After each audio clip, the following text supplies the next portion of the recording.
I decided to go with a piece of maple just for down and dirty here. Let's see how it's going to work.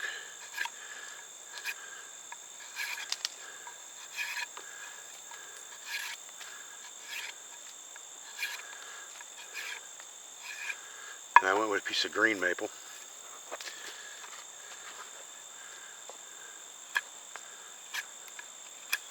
Get that knot out of it right there.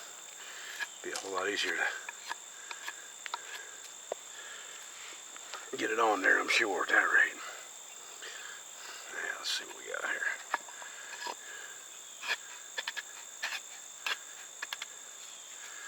Okay, now remember, you can always cut the excess off and trim the handle down. So the first thing we want to do is we want to make sure we got a good fit.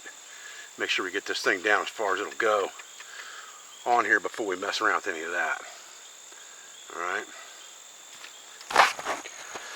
Really, the first thing I want to do, if I'm going to worry about messing with making this all nice and fancy and pretty, is I want to make sure that, first of all, it's not going to tear up. So, you know, I'm going to put it on the handle and take a few good swings at a tree with it. Bury it in there a few times and see how it acts. Make sure I'm not going to break that thing no matter what I do. You can see that thing's going deep into that pine.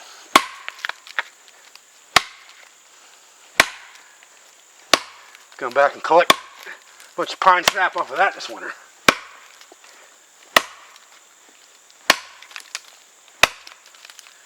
Okay, that thing's not going anywhere.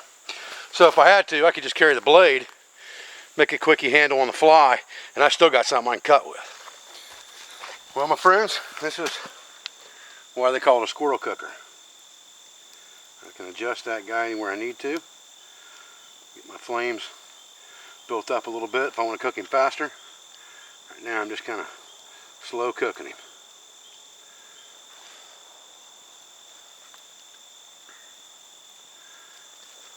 Okay, so once we've got our fire going here, we can start our fire with pine or resinous woods that will help us make a quick fire. But we don't want to cook over that type of fire. So what we're going to do is we're going to let that stuff burn down to a coal bed like we have here. And then we're going to add hardwood on top of that to create the smoke and heat that's going to cook our meat. We just want that initial coal bed in there to provide heat, but we don't want those resinous fumes coming up and making contact with our meat because it'll make it taste foul. So now we're just adding small pieces of hardwood to keep ourselves a little bit of flame and a nice hot coal bed to cook this squirrel. And then it's real easy to turn this dude on this squirrel cooker. I just adjusted it down just a little bit there. A little bit closer to the fire. That's easy to do with this. Easy to rotate.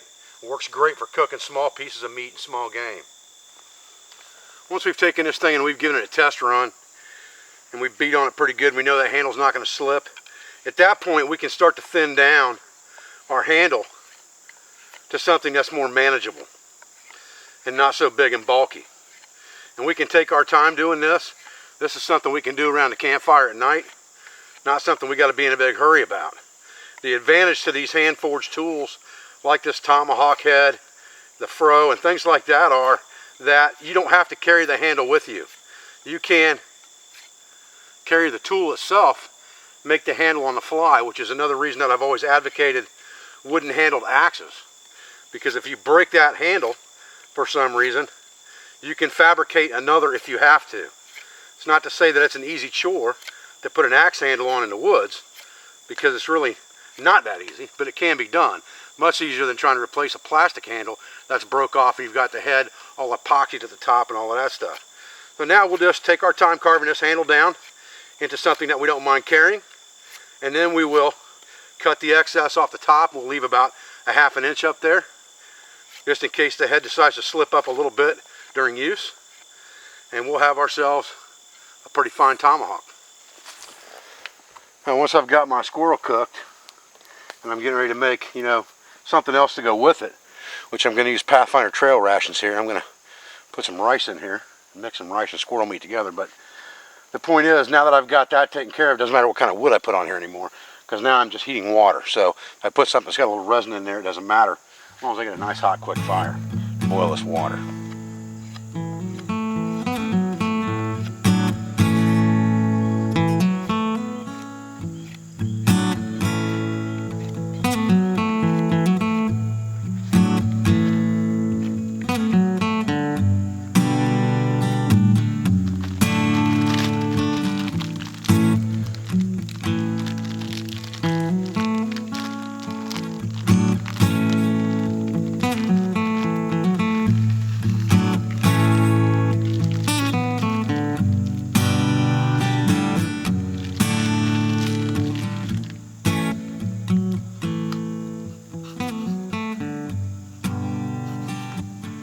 Here's the thing, guys, when you're putting stuff in your pack and you're deciding what you're going to carry, obviously, living off the land is not something that's so easy to do that you can just afford not to ever carry any food.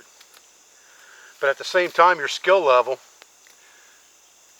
should enable you to obtain some meat sources. So if you can bring things with you to put with that food to give you those good carbohydrates and things that you need that you can't get from the meat, like rice, like breads, mixes to make breads like bannocks and things like that. It's exactly what the old-time pioneers did. They carried some jerk with them in times of famine, but for the most part, cornmeal, flour, coffee, salt, those were the things that they carried with them that took up the bulk of the weight of their food stores when they were packing, whether it was on their back, in a canoe, on a horse, whatever the case may be. They weren't packing a lot of meat. Even long expeditions like Lewis and Clark's expedition, they recorded the things that they packed and carried with them or that they took on their expedition, and there was no meat in their list of what they took with them. But it was recorded in their journals that if it was available to them, the men of the expedition ate 9 pounds of meat per man per day. Now that's a ton of meat, more than any of us would ever eat in a day's time now. But considering the amount of workload that they had on them, the calories that they were burning, it's understandable why they would eat that much meat and that much protein so that they could metabolize that into energy. But in our case, we just need to think about what are the sundries or the groceries that we need to include in our pack setup, depending on how long we're planning on staying out in a woodland environment. If it's just a couple of days, maybe you just take a little bit of food with you. If it's a week, maybe you take more things that you can make with other types of food that you can capture or kill. Like I've got the squirrel, I'm going to mix it with some rice. These Pathfinder trail rations were designed exactly for that. That's why they're not meat sources. They're things that you put with meat to help you enjoy your meal and get more nutritional benefit from your meal. And that's what we're trying to do today. We're going to mix up this Spanish rice. We've already cooked our squirrel.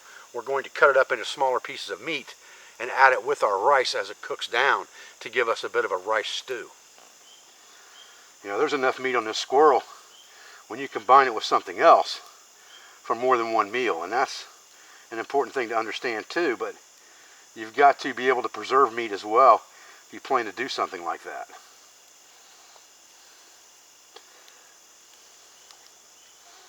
And I'm not cutting this meat off, I'm just ripping it off, skin and all.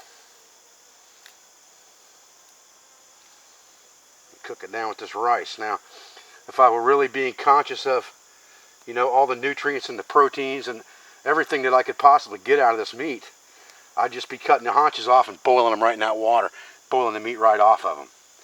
But I've got the luxury of not having to worry about that, so I can just pull the meat off the bone and throw it in there.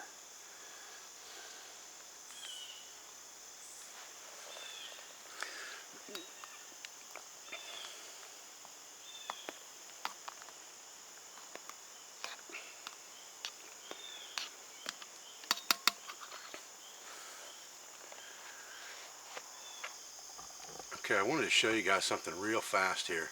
This is that big pine that I tomahawked probably less than an hour ago. And you can see all these droplets of pine sap coming out of that injury already. That is great medicine, my friends.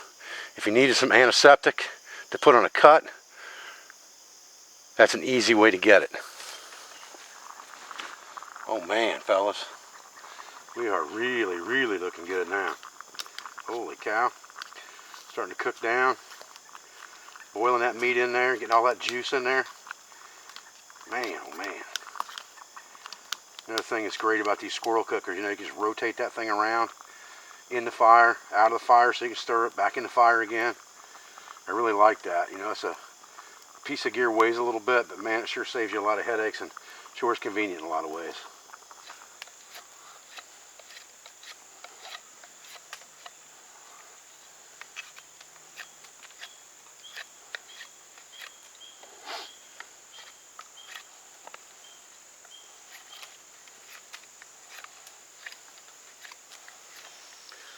Well, fellas, I'll tell you what, that stuff cooked right down into a really nice, hearty stew type meal.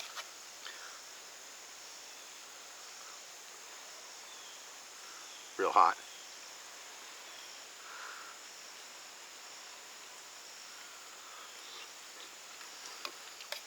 Oh, man. There's some chicken flavor in that rice. I was thinking that was Spanish rice, but it's not. It's like a chicken flavored rice. And it almost, unfortunately for me, maybe fortunate for some people, almost covers up the taste of that squirrel. It makes it taste like chicken. But I'll tell you, there's vegetables, rice in there. Got your carbs, you got your nutrients in there, vitamins. Put that squirrel in there and you got some protein. You got yourself a good hearty meal. Guys, I appreciate you joining me out for another video today. I thank you for your support, for your views and comments, for everything you do for me, for my school, my friends, sponsors, and affiliates. I'll be back with another video as soon as I can. Thanks, guys. Doggy.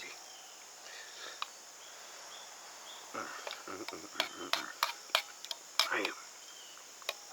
Golly. That's good.